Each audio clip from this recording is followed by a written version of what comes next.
반갑습니다. 오늘 부활절 후 첫 번째 주일 2부 예배에 나오신 성도님들의 한 분 한 분의 심령 속에 주님의 은혜와 평강이 함께하길 소망합니다.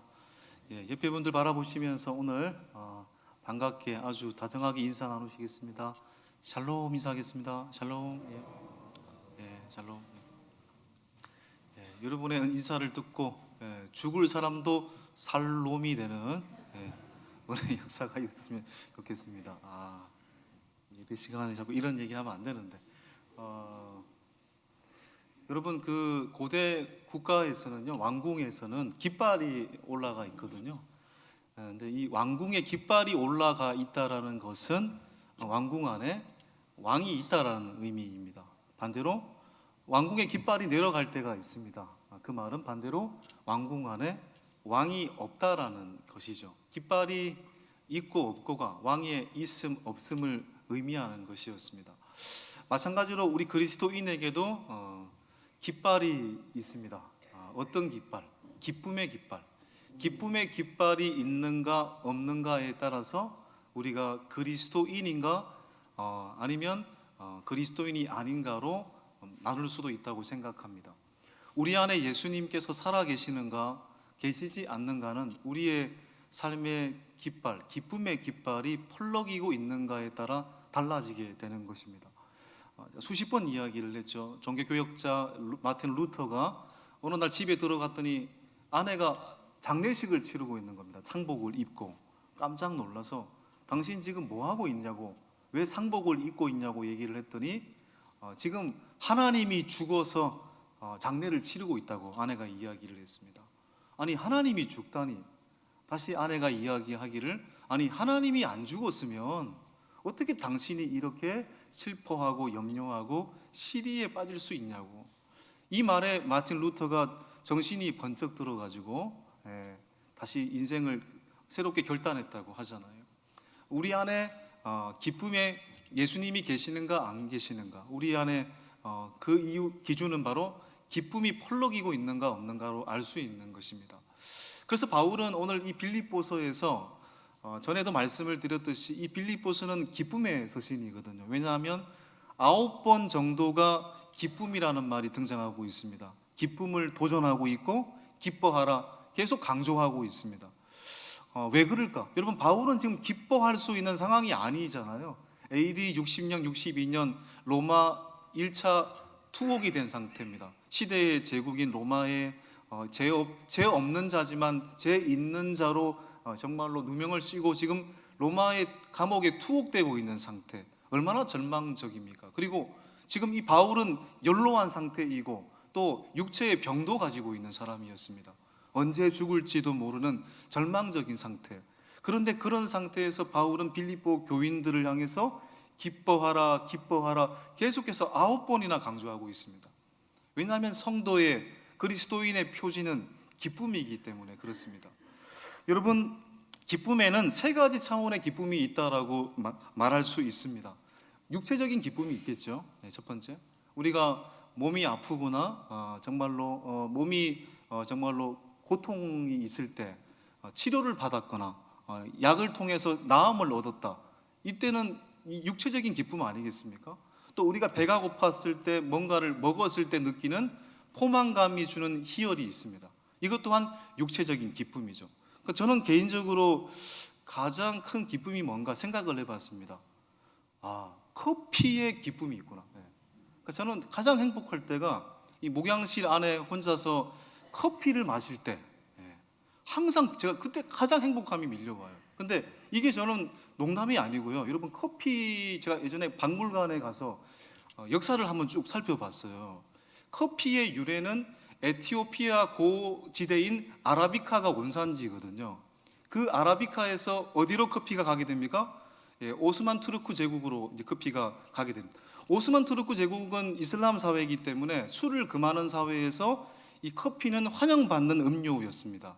그러니까 이슬람 음료였습니다, 사실은 처음에는.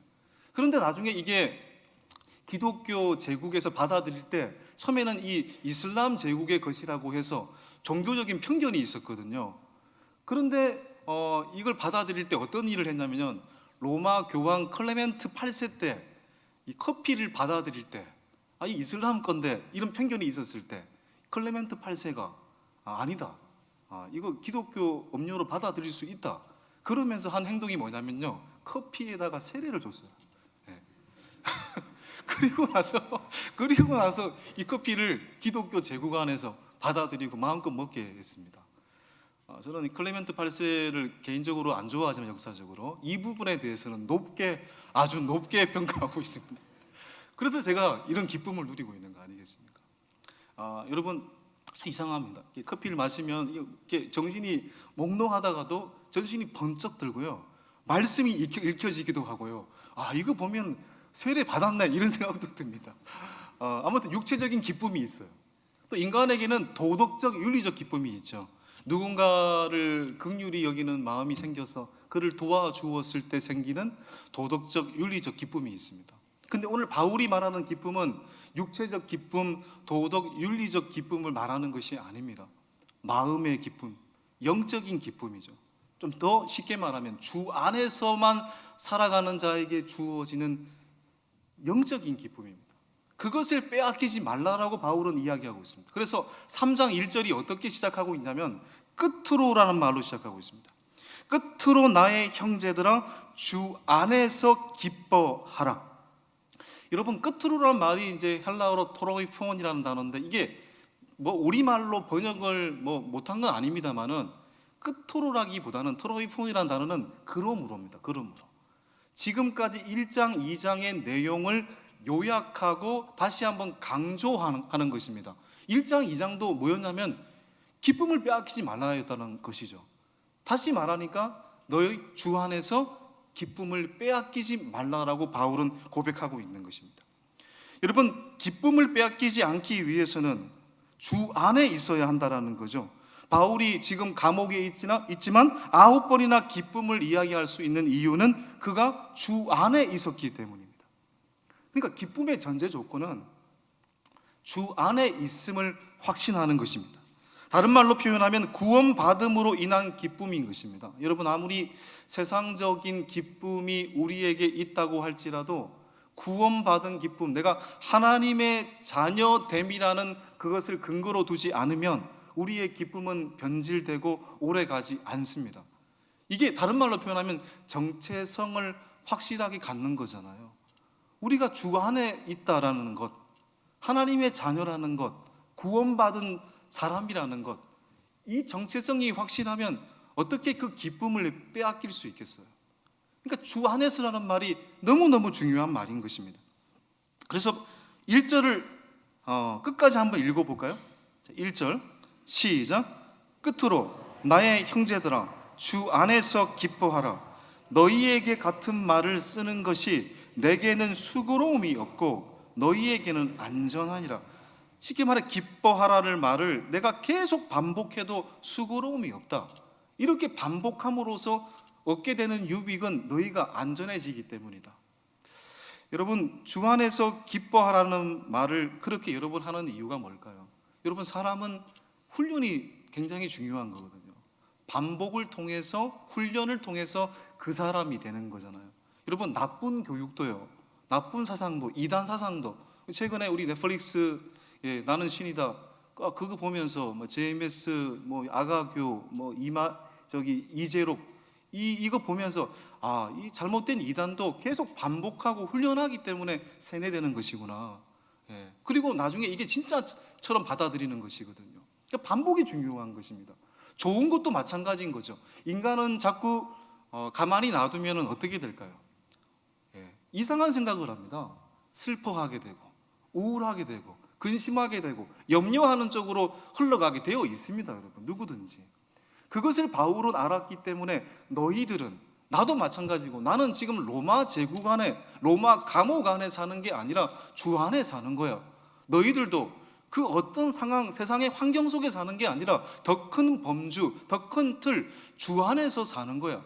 그렇기 때문에 기쁨의 조건이 없다고 할지라도 주 안에서 살고 있다라고 믿으면 우리가 좋은 것을 생각하게 되고 그것을 반복하다 보면 정신적인 힘이 생기는 거야. 지금 이렇게 이야기하고 있는 거죠. 여러분, 유다가 이 바벨론에 의해서 여러분 멸망을 하지 않습니까? 이스라엘 제국이 여러분 솔로몬 이후에 남북으로 분열이 되고 북이스라엘은 BC 722년에 아수르 제국에 의해 멸망을 당하게 되고 다윗의 정통성을 받은 남유다는 좀 더 오래 가죠. BC 586년에 바벨론에 의해서 최종 멸망을 합니다. 그런데 멸망을 할 때도 세 차례에 걸쳐서 멸망한 거예요. BC 605년, BC 597년, BC 586년 세 차례에 걸쳐서. 그런데 1차 멸망을 당할 때 BC 605년에 바벨론에 의해서 멸망을 당할 때 1차, 그때 1차로 바벨론으로 끌려간 사람이 누구냐면 다니엘입니다. 여러분이 잘 아시는. 그때부터 바벨론 포로 70년이 시작이 되는 거예요.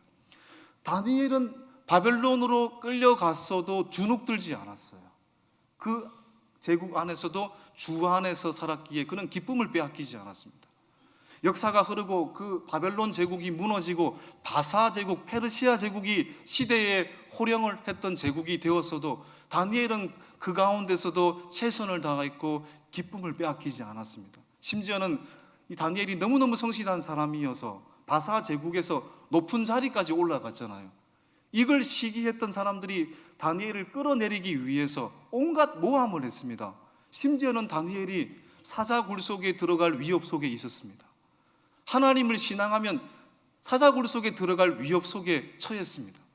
그럼에도 불구하고 다니엘은 내가 살고 있는 곳은 바사 제국이 아니라 더 큰 범주, 주 안에 있는 것임을 확신했기 때문에 그는 주눅들지 않고 사자굴 속에 들어갈 위협 속에서도 여전히 하나님을 향한 감사를 고백하고 있잖아요. 기쁨을 빼앗기지 않았습니다. 그 장면이 다니엘서 6장 10절 아닙니까? 시작. 다니엘이 이 조서에 왕의 도장이 찍힌 것을 알고도 자기 집에 들어가서는 윗방에 올라가 예루살렘을 향한 창문을 열고 전에 하던 대로 하루 3번씩 무릎을 꿇고 기도하며 그의 하나님께 감사하였더라. 전에 하던 대로. 왜요? 주 안에서 늘 살기 때문에요. 환경이 바뀌어도 주 안에서 살기 때문에요. 여러분, 오늘 바울은 그걸 얘기하고 있는 것입니다. 너희들 주 안에서 살고 있는 것이기 때문에 기쁨을 빼앗기지 마라. 계속 강조하고 있잖아요. 계속 강조하는 또 이유가 뭘까요? 그만큼 이 빌립보 교회 안에 기쁨을 빼앗는 도둑들이 침입해 있기 때문입니다. 도둑은 쉽게 말해 두 부류였어요. 여러분, 초대교회 교인들을 흔들었던 대표적인 이단이 영지주의자들과 두 번째 율법주의자들입니다. 영지주의자들은 영만 선하고 육은 악하다. 육은 악하다라고 여겼기 때문에 예수님께서 육체를 입고 이 땅에 오신 이 성육신 사건을 부정합니다. 그리고 또 대표적인 이단이 뭐냐면 율법주의자들입니다. 예수님을 믿는 믿음으로 구원받을 수 있다, 부족해. 행위가 더해져야 너희가 구원을 받을 수 있다라고 주장했던 세력들이 율법주의자들이었습니다. 그런데 이 빌립보 교회 안에는 율법주의자들이 지금 심각하게 침입해 있는 상태입니다. 그래서 2절부터 3장 21절까지 전부 다 율법주의자들에 대한 경고의 말씀인 것입니다. 자, 보세요. 율법주의자들을 어떻게 표현하고 있을까? 3장 2절을 보십시오. 3장 2절 시작. 개들을 삼가고 행악하는 자들을 삼가고 몸을 상해하는 일을 삼가라. 율법주의자들이 얼마나 정말로 악한 자들이면 바울은 3가지로 율법주의자들을 표현하고 있어요. 첫 번째는 뭐라고 표현하고 있습니까? 율법주의자들은 개들이다. 개들이다. 여러분, 사람들은 보통 복음서에서 보면은 예수님 앞에서 이 수르보니게 여인 같은 경우에는 자기를 개로 여겼거든요. 내 자신을 개로 여기면 이건 겸손의 표시죠. 근데 다른 사람을 향해 개라고 말하면, 그 우리 욕도 보면은 이런 거 있잖아요. 그러니까 이거 굉장히 심각한 영혼의 상처를 주는 욕이잖아요. 개라는 말이 들어가면. 근데 여러분, 유대인들이 이방인을 어떻게 여겼습니까? 그 당시에 무슨 취급했습니까? 개 취급했잖아요. 그런데 지금 바울은 말하고 있는 것입니다. 그들이 말하는 이방인들이 개가 아니라 율법주의자들이 개라는 것입니다. 여러분 이때 말하는 개는 헬라어에서 개라는 말이 여러 단어가 있습니다만은 이 빌립보서 3장 2절에 등장하는 이 개는 헬라어로 키온이라는 단어인데 키온. 이 키온이라는 단어는 그냥 개가 아닙니다. 주인 없는 개예요. 주인 없는 개니까 산이나 들이나 동네 돌아다니면서 주인이 없으니까 나쁜 거 핥아가지고 그걸 도구로 만들어가지고 다른 사람들에게, 다른 동물들에게, 사람들에게 전염시키는 세력, 그게 바로 그 시대의 키온 개였습니다. 마치 지금 율법주의자들이 그런 사람인 거예요. 예. 자기들한테 독을 묻혀가지고 다른 사람들한테 지금 독을 전염시키는 세력들을 지금 율법주의자들 개라고 표현하고 있는 것입니다. 여러분, 이 사실은 마귀가 우리를 공격하는 것이 사실은 뭘까요? 가장 우리를 공격하는 내용이요, 죄책감입니다. 죄책감. 야, 너 예수 믿기 전에는 엉망진창이었잖아. 아니, 너 죄도 지잖아. 너 자격도 없는 사람이잖아. 너 그런 사람이었잖아. 너 자격 없어. 계속 이런 걸로 우리로 하여금 죄책감으로 우리의 인생의 어떤 신앙의 기쁨을 빼앗으려고 하거든요. 그러니까 너는 자격이 없어. 행위로 자격이 없어. 여러분, 우리가 구원을 받은 것이 율법을 지킴으로 구원을 받은 것이 아니잖아요. 어떻게 구원을 받은 것입니까? 예수 그리스도의 은혜로 구원받은 거잖아요. 예수 그리스도를 믿는 믿음으로 구원을 받은 거잖아요. 그런데 율법주의자들은 그 믿음을 빼버리고 행위를 넣습니다.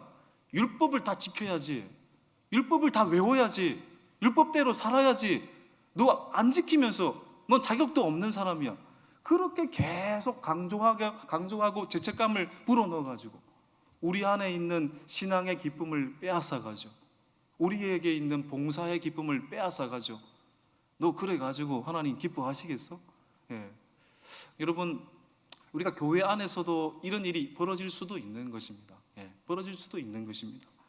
여러분, 사실 율법이라는 것은 무엇입니까? 우리로 하여금 영혼의 거울인 거거든요. 네 얼굴에 뭐가 묻었느냐 보게 하고, 영혼의 거울이, 영혼의 얼굴에 뭐가 묻었는지를 보게 하고, 아, 내 힘으로 살 수 없구나, 나에게 그리스도가 필요하구나, 이걸 깨닫게 하는 것이 율법의 역할인 거거든요. 여러분, 그러니까 잘못된, 여러분, 총이나 칼은요 사람을 해야죠. 예. 뭐 미국에서 1년에 요즘에 10,000명이 총으로 죽고 있습니다. 예, 참 안타까운 현실인데, 그런데 총으로는요 여러 사람을 죽이는 거죠. 그런데 잘못된 사상과 가치관이 주입되면 여러 사람이 죽는 것으로 끝나지 않습니다. 공동체가 파괴되고 심지어 나라가 흔들리기도 하잖아요. 왜 우리가 이단을 경계해야 되냐면요, 여러분, 왜 이단을 경계해야 되냐면, 이단은 단순히 교리의 다름을 말하는 게 아니잖아요. 가정의 근간을 흔듭니다. 공동체를 흔듭니다. 그러니까 제가 좀 조심하려고요. 제가 그때 한번 이단 발언을 했다가 진짜 이단에 전화가 와가지고 명예훼손으로 고소하겠다, 이런 일이 요즘 발생하고 있어서 제가 일부에 때는 방송이 안 나오니까 제가 마음대로 얘기를 했습니다. 예. 저도 인간인지라 몸을 좀 사리해야 될 것 같아요. 예. 말도 안 되는 얘기죠, 여러분. 뭐 내가 하나님이라니, 완전 또라이도 그런 또라이가 없습니다. 내가 하나님이라니. 근데 그게 전염이 되고 사상이 세뇌가 돼가지고 가정도 버리고, 율법주의자들도 그런 것입니다. 그런 것입니다. 또 율법주의자들을 보시면 행악하는 자라고 표현하고 있잖아요. 행악하는 자. 성경에 나오는 가장 큰 악은 뭘까요? 여러분, 예수님께서 누구를 가장 신랄하게 비판하셨을까요?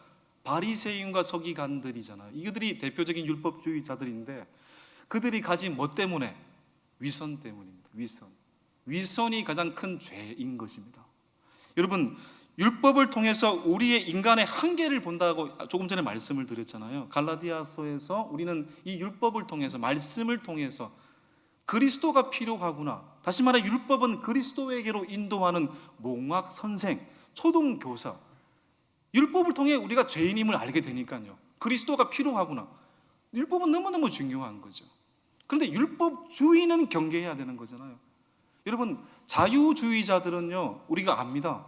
뭐 신학적 지식이 없어도 저 사람 너무 자유롭고 너무 자유분방하고 잘못된 가치를 가르치고, 자유주의자들은 겉으로 드러나는 부분이 많기 때문에 금세 분별할 수 있습니다. 근데 율법주의자들은요, 분별할 수 없습니다. 쉽지 않습니다. 왜냐하면 겉으로 거룩한 척 하니까요. 겉으로는 경건한 척 하니까요. 알 수가 없습니다. 지난 주간에 그 신문 기사를 보니까 강남의 그 유명한 교회인데 어떤 집사님이 수년에 걸쳐서, 강남이니까 가능할 것 같아요, 신뢰를 주고 매일 새벽 예배 그분이 나가고 그렇게 신뢰를 줘가지고 교인들의 돈을 몇백억 뜯어먹었더라고요. 그게 가능합니다, 여러분. 가능합니다. 모르니까요. 겉으로는 거룩하니까요. 그러니까 여러분, 경계해야 되는 것입니다. 겉으로 그 사람을 평가하지 않도록 여러분 늘 신경을 쓰셔야 됩니다. 사람은 외모를 보거니와 나 여호와는 중심을 본다라는 것, 이게 너무너무 중요한 말씀이거든요. 중세 교회가 왜 타락했습니까? 공로주의입니다. 공로주의로 사람을 평가했거든요. 헌금을 많이 내면은 연옥에 있다가 지옥 갈 수 있고, 너 헌금 안 하면은 연옥에 있다가 지옥 떨어질 수 있다, 이런 식으로 공로주의를 강조했거든요. 여러분, 이것을 경계해야 되는 것입니다. 위선자들. 그리고 율법주의자들을 뭐라고 부르고 있습니까? 몸을 상해하는 자라고 표현하고 있습니다. 이 개역 한글 성경이, 우리가 개역 개정이거든요. 개역 한글은 예전의 번역이 있잖아요. 예전의 번역이 좀 더 이 부분은 정확한 것 같아요. 손할례당을 삼가라, 이렇게 표현하고 있습니다. 손할례당. 여러분, 할례라는 것은 오늘날로 보면은 세례라는 의미이지만, 할례는 너무너무 좋은 신앙의 전통이죠. 아이가 태어난 지 8일 만에 하나님의 자녀라는 것을 인치는 의식이니까 너무너무 신앙적으로 좋은 의식이죠. 그런데 여기서 말하는 손할례당은 그런 걸 의미하지 않습니다. 심각한 정도로 할례를 받고 내가 할례 받았다라는 걸 떠벌리는 걸 의미하는 것입니다. 나 이런 상처를 입었어, 나 이런 할례를 받았어, 나는 이런 공로가 있고 이런 치적이 있어, 나를 자랑하는 것을 의미하는 것입니다. 그리고 다른 사람의 신앙과 삶을 주눅들게 만드는 것입니다. 그러니까 여러분, 이게 결국 뭐냐면 내가 합니다. 내가 했잖아. 여러분, 이거 교회 내가 지었어요 라고 말하면 여러분 어떻게 하시겠어요? 돌 던지겠죠. 내가 이 모든 행위를 했어, 내가 이 교회를 이끌었어, 내가 그때 한 일이잖아. 내가 강조가 되면 이게 몸을 상해하는 자를 의미하는 것입니다. 여러분, 이들의 가장 위험한 점이 뭘까요? 율법주의자들의 가장 위험한 점은 예수 그리스도의 속죄, 십자가의 그 구속의 사건을 무효화시키는 것입니다. 율법주의자들은 예수님의 보혈 공로를 의미 없이 만들고 다시 우리를 구약의 속죄 제사로 돌이키는 사람들이에요. 그런데 율법은 우리에게 그리스도가 필요하다는 외치는 역할을 하는 것이고, 율법을 지킴으로 우리가 구원을 받는 것이 아니라 예수를 믿음으로 말미암아 구원을 얻는 것이라고 분명하게 말하고 계시잖아요. 여러분, 율법은 그리스도에게 인도하는 초등 교사일 뿐인 거잖아요. 물론 그거 중요하지만 초등 교사일 뿐입니다. 그리고 예수님은 십자가상에서 뭐라고 말씀하셨습니까? 다 이루었다라고 했습니다. 율법의 완성이요, 율법의 마침이 되셨다는 거잖아요. 예수님 안에서 다 이루어졌기 때문에 내가 지금 예수님을 영접하면 구약의 율법을 다 지키지 못해도 예수님이 다 이루신 것과 같은 효력을 지니게 된다는 거잖아요. 성경은 이것을 감각적으로 이렇게 표현을 했습니다. 로마서 10장 4절 함께 읽어볼까요?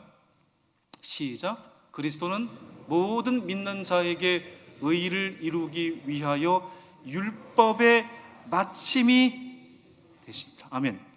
우리는 율법의 완성이고 율법의 성취이신 예수님만으로 충분하다는 것입니다. 성경을 보면서 예수님이 보여야 됩니다. 예수님의 정신이 보여야 됩니다. 예수님의 십자가의 사랑이 보여야 됩니다. 이 성경을 보면서 이거 가지고 김아무개 집사 내가 쳐야 될 텐데, 여러분, 저도 솔직히 고백하는데 10년 전에도 제가 치는 설교 했습니다. 너무 마음이 상한 일이 있어가지고 설교로 그분을 쳐야 되겠다. 쳤는지 안 쳤는지 알 수 없습니다, 진짜. 헛방망이를 돌렸는지. 근데 제가 이게 나중에 알았어요. 이게 잘못된 거고 정말 이게 천벌받을 짓이고, 성경을 통해서 그리스도가 보여야 되는 거죠.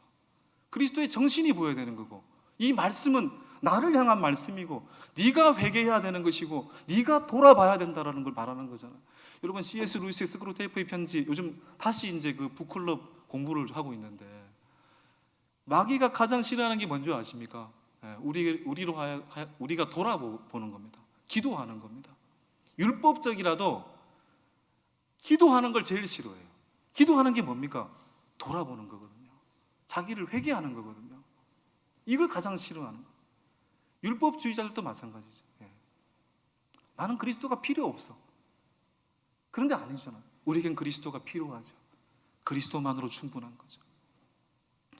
그렇다면 구체적으로 어떻게 살아야 믿음의 기쁨을 잃지 않을까? 어떻게 해야 주 안에서의 기쁨을 누릴 수 있고 그 기쁨을 간직할 수 있을까?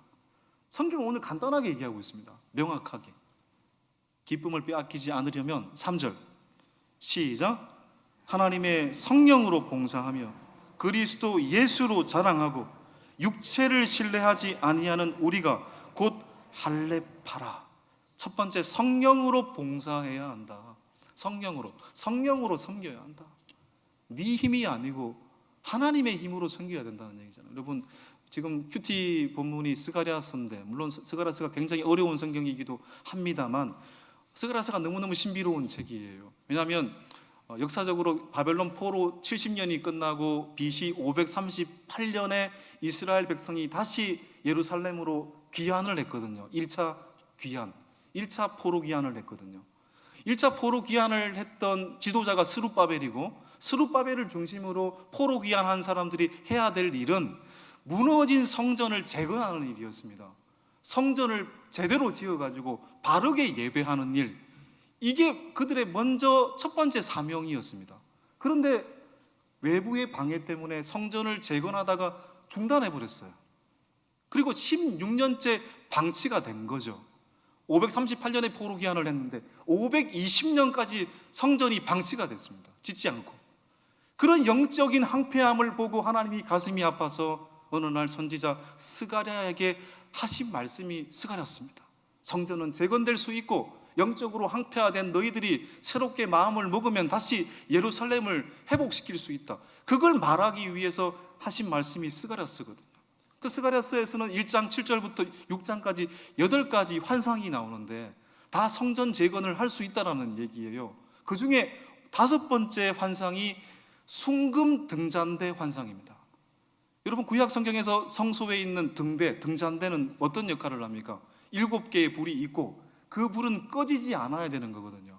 그 불은 언제나 너희를 지키시는 하나님을 의미하고, 그런데 그 불이 꺼져 있다는 것은 너희들의 영적인 상태가 꺼져 있다는 거고 황폐화됐다는 얘기거든요. 이 등대가 다시 불타오를 것이다라는 것을 보여줍니다.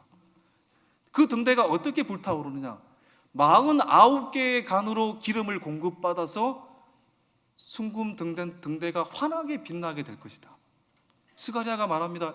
순금 등대가 49개의 간으로 기름을 부여받아서 환하게 빛나는 이 장면은 도대체 무엇을 의미합니까?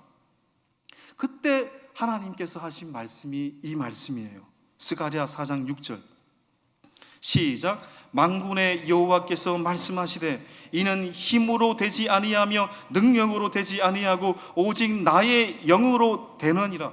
왜 성전 재건이 중단되었을까? 스룹바벨, 너의 자원과 너의 힘으로 하려고 했기 때문이잖아. 어떻게 하면 성전을 재건할 수 있을까? 답은 간단합니다. 나의 힘으로 하면 된다라고 말하고 있는 것입니다. 하나님이 주시는 힘으로. 우리는 우리의 힘으로 하다가 기쁨을 잃어버릴 때가 있잖아요.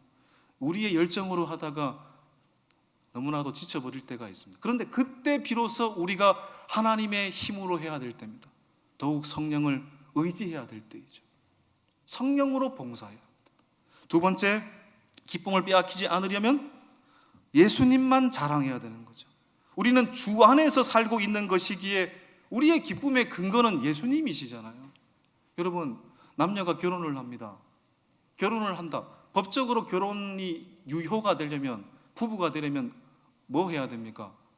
주민센터에 가가지고 혼인신고해야 되잖아요. 그러면 부부가 되는 거잖아요. 그런데 우리는 번외로 결혼식도 하잖아요.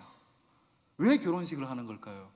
여러분, 이 결혼식을 하는 이유는, 가장 첫 번째 이유는요, 신랑은 신부를 자랑하기 위해서입니다.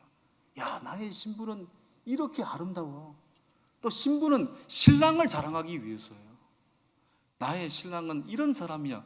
서로 자랑하기 위해서 결혼식을 하는 겁니다. 마찬가지인 거죠. 예수를 믿는 사람에게 가장 큰 존귀함은 어디에 있는 것입니까? 나의 왕이신 예수님을 높이는 데 있는 것이잖아요.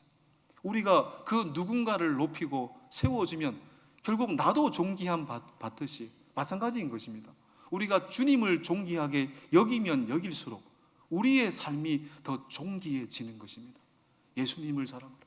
세 번째, 마지막으로 뭐라고 말씀하고 있습니까? 자기 육체를 신뢰하지 말아야 된다고 얘기합니다. 여러분, 바울은 엄청난 스펙의 소유자잖아요. 다음 주에 보겠습니다만은. 그리고 엄친합니다, 오늘날로 말하면. 그런데 그렇게 자랑할 것이 많았던 바울이 예수 그리스도의 비단에 거하해 보니까 자기는 촛불도 안 되는 거, 그걸 자랑했던 거예요.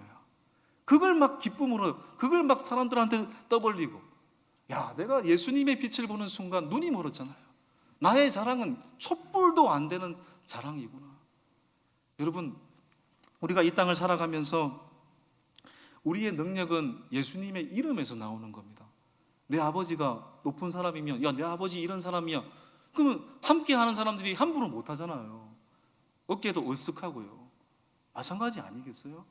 우리는 하나님의 자녀고 우리는 예수님의 이름으로 살아가는 사람입니다. 그것이 우리의 능력이잖아요. 베드로와 요한이 은과 금은 내게 없거니와 나사렛 예수의 이름으로 일어나 걸어라. 여러분, 이게 우리의 힘인 겁니다. 사랑하는 여러분, 우리가 신앙생활을 한다는 것은 기쁨을 빼앗기지 않는 것입니다. 우리 안에 불안과 염려와 걱정, 우리의 얼굴에 그런 부분들이 드러나고 있다면 다시 저부터 돌아보셔야 됩니다. 주 안에 사는 겁니다. 주 안에 사는 것이기 때문에 그 기쁨을 빼앗기지 않으셔야 되는 것입니다. 그러기 위해서 날마다 성령으로 봉사하고 여러분의 육체를 자랑하지 아니하고 예수님만을 자랑하면서 살아가는 자들이 되어서 여러분이 예수님을 존귀히 여기게 될 때 여러분도 존귀히 여김 받게 되는 참된 기쁨의 소유자들 다 되실 수 있기를 주님의 이름으로 간절히 축원합니다. 함께 이 시간 말씀 기억하시면서 찬양